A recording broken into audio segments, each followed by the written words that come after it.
Muy buenas a todos, aquí estamos un día más, un martes más en nuestro canal. Recordar ver los vídeos hasta el final porque si no YouTube no notifica de que he subido vídeo nuevo. Dejarme un comentario para que así YouTube vea que hay movimiento en el vídeo.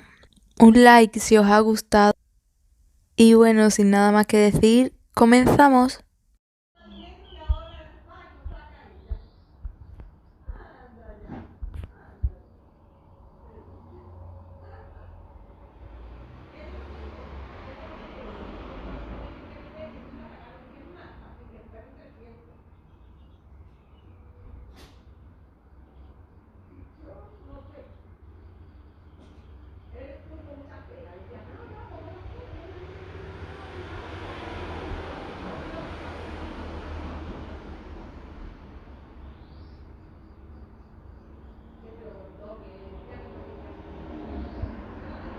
Mary creció en Las Vegas, en Nevada.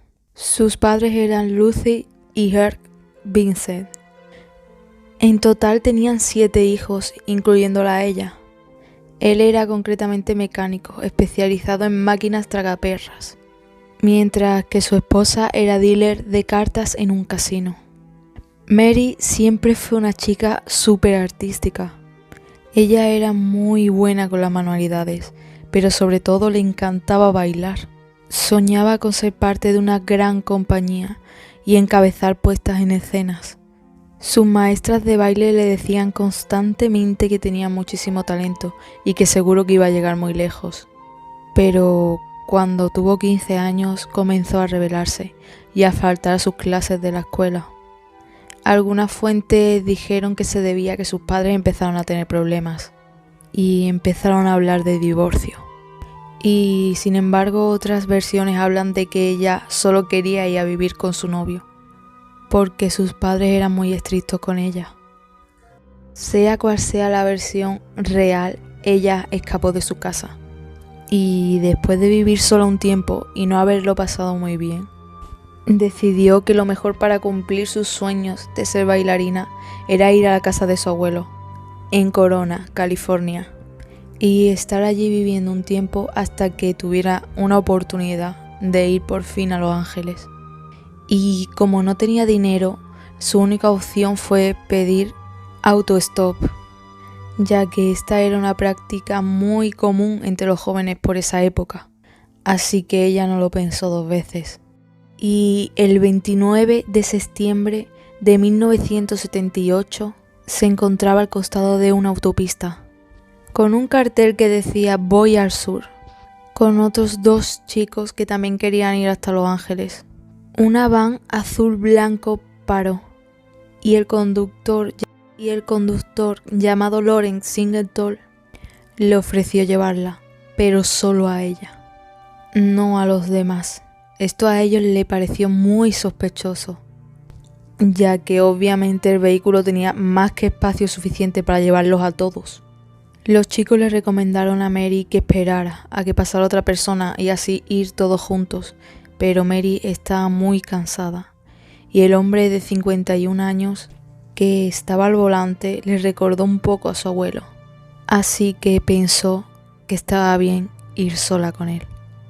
Esta fue la peor decisión que pudo tomar y que iba a lamentar durante el resto de su vida. Ella montó y hablaron un poco durante el camino. Ella le contó que iba a Los Ángeles para verse con su abuelo y acordaron que se iba a bajar cuando llegaran a una bifurcación para tomar la autopista I-5, que era la que la llevaría hacia allá. Él le contó que tenía una hija más o menos de su edad, por lo que entonces Mary se sintió tranquila y a gusto. Incluso hasta en un momento se quedó dormida y cuando se despertó se dio cuenta de que no estaba en el camino correcto. Ella entonces se asustó y buscó debajo del asiento algo con que poder protegerse.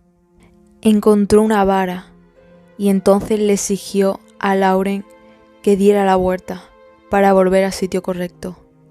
Él entonces la tranquilizó, diciéndole que solo había sido un error. Le pidió disculpas y entonces dio la vuelta, asegurándole de que era un buen hombre y que no tenía ninguna intención de hacerle daño. Después de un rato conduciendo hacia el sur, como era el trato, Lauren paró a un lado de la carretera, diciéndole que necesitaba orinar. Lauren entonces se empezó a sentir mucho más nerviosa, pero ella pensó que si fuera necesario, ella podría correr mucho más rápido que ese hombre mayor. Vio que sus cordones estaban desatados y pensó que eso podría ser peligroso para escapar si fuera necesario. Se agachó para atárselos y entonces Lauren apareció de la nada tras ella. Con un martillo le dio un golpe en la cabeza. Entonces la metió en la parte trasera de la van, casi inconsciente, y le dijo que hiciera todo lo que él ordenara. O si no, iba a matarla. Abusó de ella varias veces. La ató de manos a la parte trasera de la van y entonces se puso a conducir un buen rato. Se detuvo en una zona de cañones, la desató y la obligó a tomar algo que la dejó totalmente inconsciente. Entonces volvió a abusar de ella una vez más. Cuando Mary despertó, Lawrence le exigió que se acostara en el piso frente a la camioneta. Ella le rogó que por favor la dejara libre, jurándole que no iba a decir nada a nadie. Él se bajó tras ella con un hacha en la mano y le respondió: ¿quieres ser libre? Yo te haré libre. Entonces, en 4 o 5 golpes, le cortó los 2 brazos, mientras ella luchaba con todas sus fuerzas. Entonces la arrastró al borde de un acantilado y la dejó caer durante 9 metros. No contento con esto, bajó tras ella y la arrastró un poco más, hacia una cañería de cemento para que no fuera visible. Mary obviamente estaba perdiendo muchísima sangre, así que él la dio por muerta. Así que volvió a la van y se fue. Mary sintió lo mismo, pensaba que estaba muriendo. No veía forma alguna de salir con vida. Además de haber perdido sus 2 antebrazos, se había roto varias costillas con la caída. Pensó entonces en dejarse ir, morir, para detener su sufrimiento. Se estaba por desmayar cuando entonces un pensamiento le pasó por la mente. ¿Qué tal si ese monstruo le hiciera eso mismo a alguien más? Ella tenía que sobrevivir como sea y alertar a las autoridades para que lo atraparan. Estaba completamente desnuda y no tenía con qué detener la sangre de sus heridas. Entonces lo que hizo fue llenárselas de barro hasta taponarla y mantener sus brazos en alto. Así escaló los 9 metros del barranco. Estaba en medio de la nada, pero podía escuchar autos a lo lejos. Caminó así casi 5 kilómetros hasta llegar a la I-5. Pasó por su lado un convertible rojo que cuando la vio empezó a detenerse, pero al verla más de cerca aceleró. Un rato después, una pareja que iba de camino a vacacionar en California se había equivocado de salida y entonces la vieron. Ellos sí se detuvieron, enrollaron sus brazos con toallas, la cubrieron con una manta y la llevaron al hospital. Cuando ya estaba recuperándose de la cirugía para cerrar sus heridas, entonces la policía le interrogó sobre su ataque. Ella dio un testimonio totalmente detallado y pudieron crear un retrato en base a todo lo que dijo. Estos detalles entonces se publicaron en los medios de comunicación y un vecino de Lauren lo reconoció y corriendo llamó a las autoridades. Fueron a allanar su casa en San José, donde encontraron la caja de cigarrillos de Mary y restos quemados de toda su ropa. No pudieron encontrar evidencias en la camioneta porque ya había sido limpiada.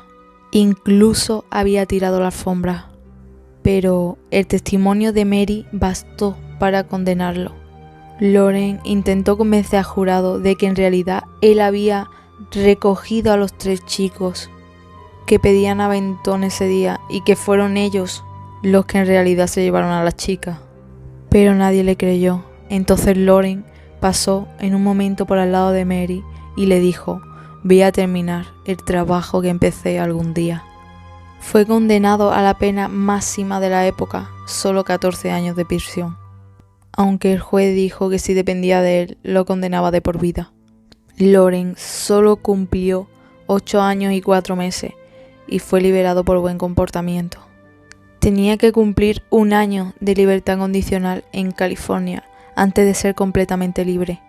Pero ninguna ciudad quería a un criminal como él. Así que después de varios intentos de ubicarlo, terminó viviendo en un tráiler fuera de la prisión. Mary se estaba adaptando a la vida con sus prótesis, se casó y tuvo 2 hijos. Pero obviamente la terrible experiencia que tuvo que vivir la seguía acechando. Le costaba muchísimo conseguir trabajo y siempre tenía presente esa amenaza que Lawrence le dijo en el juzgado, lo que hacía que jamás pudiera sentirse segura. Lastimosamente, para poder reconstruir sus brazos, tuvieron que usar músculos de sus piernas, por lo que sus sueños de ser bailarina quedaron atrás. Todo esto terminó en 1997. Lawrence se había mudado de vuelta a su natal Florida. La tarde del 19 de febrero, un pintor estaba trabajando en la casa de su vecino, cuando lo vio por la ventana atacando a una mujer. Llamó inmediatamente a la policía, quienes no llegaron a tiempo para poder salvarla, pero sí para atrapar a Lawrence y hallarlo con un cuchillo todavía en las manos y cubierto entero de sangre. La mujer era Rosanne Hayes, una trabajadora sexual de 31 años, madre de 3 hijos que tuvo que dedicarse a eso para poder mantenerlos después de que sufriera su marido una lesión. Mary se ofreció voluntaria a testificar en el juicio.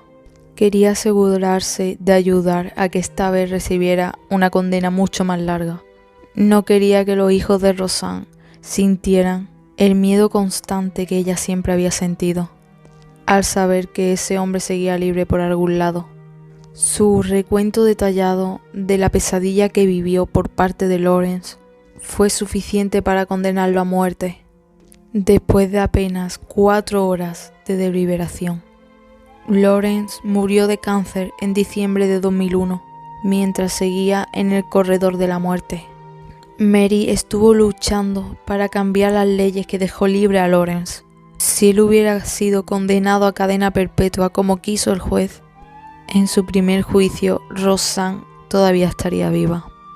Ella había ganado una demanda civil que le obligaba a Lawrence a pagarle 2,5 millones de euros por todos los daños causados, pero él solo tenía $200 a su nombre, así que se tuvo que desestimar. Hoy en día Mary se dedica sobre todo al arte, a hacer retratos a lápiz y dibuja mujeres empoderadas en papel. Sueña con algún día poder vivir de sus obras y llevar una buena vida con sus 2 hijos. Corazón Amurao Atienza. Ella fue otra chica que sobrevivió a un asesino. La mañana del 14 de julio de 1966, el barrio Jeffrey Manor, al sur de Chicago, estaba despertando por los gritos de una joven, pidiendo ayuda desde el 2º piso de su departamento. Eran como las 6:30 y los vecinos comenzaron a acercarse y a acumularse junto al complejo de departamento que era conocido en la zona por alojar a los estudiantes del hospital comunitario. La chica, una filipina de 23 años, de apenas 1,48 m, repetía desde el borde de la ventana: «Un hombre mató a todas mis amigas, soy la única superviviente». La policía llegó minutos después, encontrando una escena horrible. 8 jóvenes enfermeras habían sido atacadas, torturadas y asesinadas. Pero la 9ª, que era Corazón Amurao, sobrevivió para contar la historia y llevar a Richard Speck a pasar el resto de su vida tras las rejas. Corazón Amurao Atienza, más conocida como Cora, era originaria de San Luis, un puertito costero en la provincia de Batangas, conocido por su volcán y sus hermosas playas al sur de Manila, Filipinas. Ella venía de una familia bastante grande, tenía 7 hermanos. Todos en su pueblo hablaban el idioma tradicional de Tagalog, pero ella desde que estaba en primer grado aprendió a hablar en inglés. Era muy buena estudiante y sobresalió mucho en su clase. Ella se graduó en la Far Eastern University de Manila y trabajó un par de años de enfermera, hasta que en 1966 se postuló para trabajar en Estados Unidos y allí fue aceptada. El 1 de mayo de ese año llegó al aeropuerto O'Hare, como muchísimas otras filipinas con un sueño de una vida mucho mejor. Entonces se estableció en una de las casas adosadas en el 2300 de la calle Hills Alhambra, con otras 7 jóvenes de su edad, todas enfermeras o estudiantes de enfermería como ella. Las siguientes 2 casas adosadas también alojaban a muchas de sus compañeras. Cora disfrutó muchísimo estos 2 primeros meses de su residencia. Trabajaba en el hospital de 7 de la mañana a las 3:30 de la tarde. Después solían volver juntas todas en un autobús que la llevaba de vuelta todas al complejo. Todas ellas se llevaban muy bien, estudiaban juntas y se repartían los quehaceres de la casa. Les encantaba reunirse con sus vecinas a comer, a charlar y a escuchar música. Ella ya empezaba a acomodarse a esta nueva rutina y a sentirse cómoda en Estados Unidos, pero lo que ella no sabía es que todo iba a cambiar en una sola noche. El miércoles 13 de julio de 1966 hacía una calor terrible. Cora cumplió su turno como todos los días. Al volver al mediodía, Merlita Gargullo, que también era inmigrante de Filipinas, había cocinado ese día adobo, que es un plato filipino muy típico. La casa olía súper bien. Se sentaron a comer ellas 2 y otras 4 compañeras. A todas le encantaron la cena. Fue un momento muy bonito que compartieron entre todas y Cora recordará hasta la fecha. Después de eso fue un día normal como otro cualquiera. Tomó la siesta, lavó la ropa, la atendió, escribió varias cartas para enviar a su familia y se acostó a dormir sobre las 10:30 de la noche en su litera, que dormía en la parte de arriba, y Merlita dormía en la parte de abajo. En esa habitación la compartían también con otras 2 chicas más. Eran cerca de las 11 de la noche cuando esa escena dio un giro terrible que nadie esperaba. Se escucharon unos golpecitos en la puerta del cuarto. Pensando que era una de sus compañeras que necesitaba algo, no dudó en levantarse y abrir la puerta. Entonces Cora fue la primera en encontrarse cara a cara con este hombre, alto, de 1,80 m, con el pelo claro peinado hacia atrás y la cara entera llena de marcas como cicatrices de varicela. Estaba entero vestido de negro y tenía un fuerte olor a alcohol. Tenía un revólver en una mano y un cuchillo en la otra. Este hombre se llamaba Richard Speck, que había entrado por la parte de atrás de una ventana de la casa. Speck empujó a la joven y fue reuniendo a todas y cada una de ellas en la casa. Las reunió a todas en la habitación principal. Les dijo que no le iba a hacer daño, que solo necesitaba dinero para llegar a New Orleans, y si le daban todo lo que tenía se iba a ir sin lastimar a nadie. Las chicas reunieron de inmediato todo lo que había en sus carteras, pero entre todas no llegaban ni a $100. Media hora después, el intruso seguía ahí con el dinero en los bolsillos y sin ningún apuro por irse. Las enfermeras estaban muy entrenadas para lidiar con situaciones de alto estrés. Entonces intentaron distraerlo hablando con él y haciendo chistes mientras él fumaba un cigarrillo, con la esperanza de que no les haga nada. En ese momento se abrió la puerta y Gloria Davy, otra estudiante que vivía ahí, entró a la casa encontrándose con un arma apuntándole.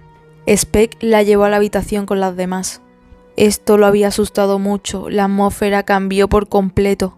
Agarró una de las sábanas y la cortó en tiras con su cuchillo y le ató las manos a todas detrás de la espalda, y también los tobillos, dejándolas indefensas una al lado de otra en el suelo. Seguía diciéndoles que no le iba a hacer daño si no se resistían o gritaban. Agarró a Pamela Wilkening y se la llevó a otra habitación. En ese momento las demás jóvenes se quedaron encerradas y atadas. Estaban seguras de que el hombre iba a abusar de ellas, así que acordaron que lo mejor era no resistirse, para que no les hiciera todavía más daño. Mary Ann Jordan y Susan Fabris justo llegaron en ese momento, encontrándose a Speck amordazando a Pam, intentando abusar de ella. Las 2 mujeres intentaron huir, pero él las atrapó y las apuñaló repetidas veces, antes que ni siquiera pudieran gritar por ayuda. Esto fue lo que desató la masacre. Para él ya tenía que matar a todas, para no dejar ningún testigo porque ya había asesinado a 2 chicas. Todas las demás seguían las habitaciones, escucharon ruido pero no sabía exactamente qué estaban pasando. Así que por el resto de la madrugada el hombre fue sacándolas unas a una, sin decir nada, fría y metódicamente. Las últimas en la habitación fueron Corazón Amurao y Gloria Davy, todavía acostada en el piso, una al lado de la otra. Entonces Cora decidió salvarse y rodó debajo de una de las camas dobles, justo antes de que Spence volviera. Él entró y fue directamente hacia Gloria. La llevó al sillón de la sala, la desvistió, abusó de ella y la estranguló. Todo esto mientras Cora seguía debajo de la cama, segura de que su turno iba a llegar justo después. Richard Speck estuvo dando vueltas por la casa durante varios minutos después de matar a Gloria, pero no parecía que la estuviera buscando a ella, más bien parecía que estaba buscando cosas de valor para robar. Lo más probable era que se hubiera olvidado de que había una persona más. Lo más seguro es que fuera por la adrenalina del momento, de que no se diera cuenta de que hubiera 2 personas y que Cora estaba ahí. Además que Cora era bastante chiquitita y era muy fácil de pasar desapercibida entre las demás. Pasaron 2 horas hasta que Cora se animó a salir de debajo de la cama. Cuando vio las primeras luces del amanecer, ya no había escuchado nada en un buen rato. Ya no sabía si el intruso se había ido o seguía en un lugar en el piso de abajo. Pero no podía esperar más. Rompió la tela metálica de la ventana, sacó la cabeza y comenzó a gritar por ayuda.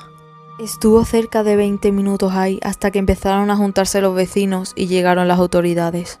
Los peritos encontraron una escena horrible. La casa estaba completamente llena de sangre y en todas las habitaciones estaban repartidas las víctimas, todas atadas de manos, con nudos muy complicados hechos de sábana. 8 en total con diferentes tipos de muertes. En cerca de 5 horas pudieron identificar a todas. Las víctimas fueron Pamela Lee Wilkening, de 20 años, y había muerto de una puñalada al corazón. Pamela estaba solo a un mes de graduarse como enfermera y estaba muy emocionada. Siempre quiso ser enfermera porque le gustaba mucho la gente y era miembro del club de enfermeras. Cuando estaba en secundaria era la más callada del grupo y era muy inteligente y estudiosa. La segunda era Merlita Gargulio, de 22 años, murió de varias apuñaladas y fue estrangulada con una sábana.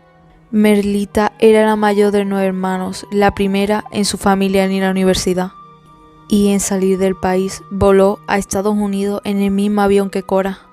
Era la más trabajadora y eficiente de todas. Tenía una hermosa voz y siempre cantaba mientras hacía sus labores de la casa. Le seguía Susan Farris, de 21 años y murió de 21 apuñaladas. Susie era una chica muy alegre, extrovertida y divertida. Desde chica le encantaba la moda y como su familia no tenía dinero para gastar en ropa, ella sola aprendió a coser para hacer sus propias prendas. Se había comprometido y estaba planeando su boda con Phil, el hermano de Mary Ann. Después le seguía Mary Ann Jordan. De 20 años, fue apuñalada en el pecho, el cuello y los ojos. Mary Ann creció escuchando a su papá de hablar de lo maravillosa que era su abuela, llamada Grace, que era enfermera. Así que ella decidió seguir sus pasos. Era deportista y llena de energía, y sobre todo muy conocida por su sentido del humor. Ella ya no vivía en la casa con las demás chicas, ya había vuelto a lo de sus padres. Pero esa noche Susie estaba ahí con su hermano, y entonces le preguntó que si quería volver con ella, para volver al complejo y quedarse a dormir.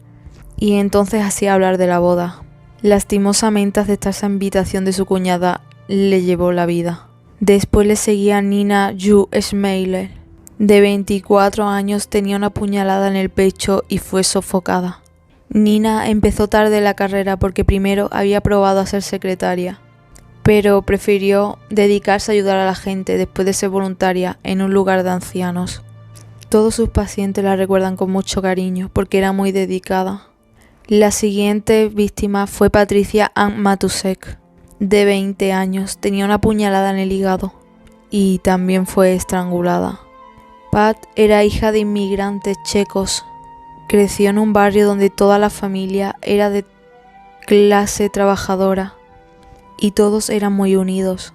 Ella era inseparable de su mejor amiga Arlene, que en la noche del crimen había salido con ella y acababa de llegar a la casa como a las 10 de la noche, poco antes de que el intruso apareciera.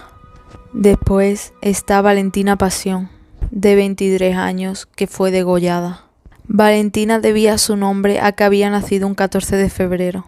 Ella también había llegado desde Filipinas con Corla y Merlita. Ella también era muy buena estudiante y se había alojado en el top 10 de las chicas más estudiantes de Manila. Desde que llegó se esmeraba en trabajar para poder enviarle todo el dinero que ganaba a su familia. La siguiente víctima fue Gloria Jean Davy. Fue la última víctima y fue la única que mostró claros indicios de haber sido violada. Gloria era una chica terca, independiente, creativa y súper divertida. Le solía pagar a su hermanita Lori, que vivía con su padre muy cerca del complejo, para que fuera en bicicleta a ayudarla a lavar los platos o recoger la ropa. Sus 5 hermanos le admiraban muchísimo y estaban esperando con mucha ansia que se graduara para que volviera a casa con ellos. Me pareció muy importante resaltar, contar quiénes eran estas personas, no solo contar cómo murieron. Pero vamos a la captura y condena de este asesino. Los médicos pensaban que Corazón Amurao iba a tener una especie de quiebre psicótico después de lo que le tocó vivir, y que iba a ser totalmente imposible de que fuera capaz de hablar sobre esa noche. Pero Cora, con todo pronóstico, fue capaz de detallar todo lo que pasó esa noche y da una descripción completa de cómo era el hombre que había matado a sus amigas. Recordaba perfectamente su cara alargada, su pelo grasoso, estirado para atrás, nariz y orejas muy grandes, cicatrices en la cara y un detalle muy importante. Y tenía un tatuaje en el brazo. Sorprendió a todos con su fortaleza. Ese mismo día, el 14 de julio, se publicó en los periódicos todos los datos sobre el sospechoso. Los medios de todo el país y todos los noticieros se unieron a compartir la noticia. Los rostros de las 8 enfermeras y el retrato hablado, que estaba en todas partes. Los encargados de una gasolinera reportaron a las localidades que el día anterior del crimen un hombre que se parecía al del retrato había dejado ahí todas sus maletas para que las guarden. Les había dicho que estaba buscando trabajo en un barco. También dijeron que el sospechoso dijo que era marinero. Y esto tenía mucho sentido porque los nudos que utilizó para atar a las víctimas eran nudos muy complicados, algo que sería muy fácil de saber para un marinero. Contactaron con la Unión Marítima Nacional de la Unión de América, que estaba cerca de la gasolinera. Ahí descubrieron que había un barco que iba a salir hacia New Orleans muy pronto, lo que coincidía con el relato de Cora. Hubo entonces un hombre que se presentó para ese trabajo y había una ficha que había sido descartada con el nombre de Richard Speck. Él tenía antecedentes por robo, asalto y uso de drogas, por lo que sus huellas dactilares estaban registrados en el sistema y las cuales pudieron comparar con huellas que encontraron en la escena del crimen. Las huellas coincidían, todas las fichas se alineaban. Entonces la policía corrió el riesgo de publicar en los periódicos el nombre y la ficha policial de este hombre, algo que normalmente no se suele hacer hasta que se tuviera pruebas más concretas, pero querían atraparlo antes de que fuera capaz de hacer algo parecido. Nuevamente cada noticia estaba en televisión, periódico y radio del país. Por esta presión probablemente fue lo que llevó a Richard Speck a intentar sacarse la vida. El 17 de julio, apenas 3 días después del crimen, fue reconocido en la sala de urgencias por un doctor que acababa de ver las noticias sobre él. Speck había ingresado con 2 cortes muy grandes en los brazos. Uno de ellos sangraba muchísimo porque había alcanzado una arteria. Al acercarse este doctor para ver las heridas fue cuando vio el tatuaje y entonces lo reconoció. Una vez de que curaron sus heridas fue arrestado. Richard Speck entonces fue acusado de 8 cargos de homicidio agravado. Al ser interrogado, él dijo que esa tarde había estado bebiendo muchísimo en un bar donde conoció a otros 3 marineros, que supuestamente después le invitaron a inyectarse una droga que él no sabía qué era. Y entonces aseguró que posterior a eso no recordaba absolutamente nada, hasta que se despertó al día siguiente en su habitación del motel, lleno completamente de sangre y con un arma que no era suya. Intentaron disminuir su responsabilidad, insistiendo en un lapsus de amnesia y alegando que el ataque fue una demencia temporal, producida por todas las drogas. Pero en el juicio fue clave el testimonio de Cora Amurao. Ella relató todo lo que sucedió con detalles. Y en el momento en el que le dijeron que identificara al asesino, ella se levantó, caminó por el estrado hasta donde estaba el asesino y lo señaló con el dedo, a centímetros de su cara. Y continuamente dijo: "Este es el hombre". Richard Speck fue entonces condenado de todos los cargos y fue condenado a la silla eléctrica. Pero más adelante su condena cambió a 1200 años de prisión por cambios en las regulaciones del estado de Illinois. Cora entonces volvió a Filipinas poco después del juicio. Trabajó de enfermera y se casó en 1969 con un abogado llamado Alberto Byrne Atienza. Juntos volvieron a Estados Unidos unos años después y se establecieron en Washington, D.C., donde ella trabajó hasta jubilarse en el Georgetown University Hospital. Tuvieron 2 hijos que hoy día ya tienen más de 40 años y varios nietos que son su adoración. Cora rechazó en varias ocasiones para hacer de su experiencia un libro, series o películas. Ella dijo: "Deseo dejar en claro que la memoria de mis queridas compañeras es tan importante que yo no voy a recibir dinero en beneficio de contar esta historia". Mantuvo un perfil bajo y volvió a una vida lo más anónima posible. Richard Speck, en cambio, sí generó controversia en la prisión. Se hizo conocido por el nombre de Birdman después de que pasó más de un mes cuidando un gorrión que se había caído al patio de la cárcel y se había lastimado un ala. Lo tenía como mascota y lo llevaba a todas partes en su hombro con una cuerdita atada. Cuando los guardias le dijeron que ya no podía tenerlo más, lo tiró como si nada a un ventilador prendido, diciendo que si él no podía tenerlo, nadie más podría. Speck murió en la cárcel en 1991 de un ataque al corazón. Pues hasta aquí el video de hoy, espero que os haya gustado y si es así, acordarse de dejarme un like para saber que así también os gusta este tipo de temas. Y la palabra de hoy es superviviente.